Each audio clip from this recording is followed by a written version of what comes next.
So ayun, tanggalan natin. O, tanggalin mo na iba. Tanggal na to eh. So ito na yung spark plug nung BIOS. So makita mo yan, no? So pag nagkulay na siya dyan sa may leeg niya, ayan, wala na yan. Palitin na po yan. So ayan, binubunot na nila yung valve cover para sa BBTI cleaning. Ayan.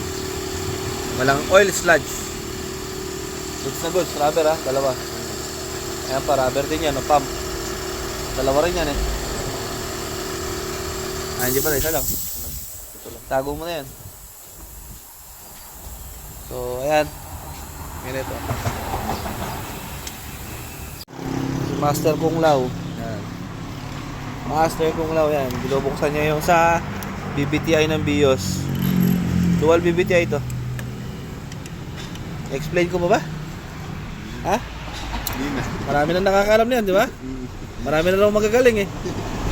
Huwag na natin explain. Oh.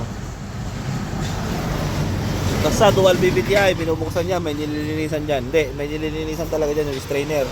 Buksan mo na. Tandahan, mahulog ang bata. Yan. Ayaw mo na dyan.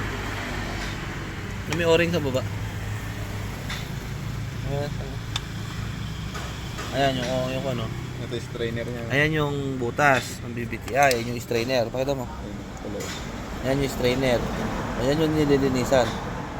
Bara bells. Ayan. Pag nagbara yun, check engine. Kaya si Alvin TV. Alvin TV, kaway ka naman. Ano masasabi mo sa ako? Love Radio. Oh, kaway. So ayun na, palit tayo ng rack and pinion. So ayun yung rack and pinion na bago. Hindi ko kasi napakita. Dahil nagawa ng kami medyo busy. Ayan, bago yan. Tapos nakabit na rin yung valve cover. Palit ng spark plug. So mamaya, check na lang natin. Start natin to.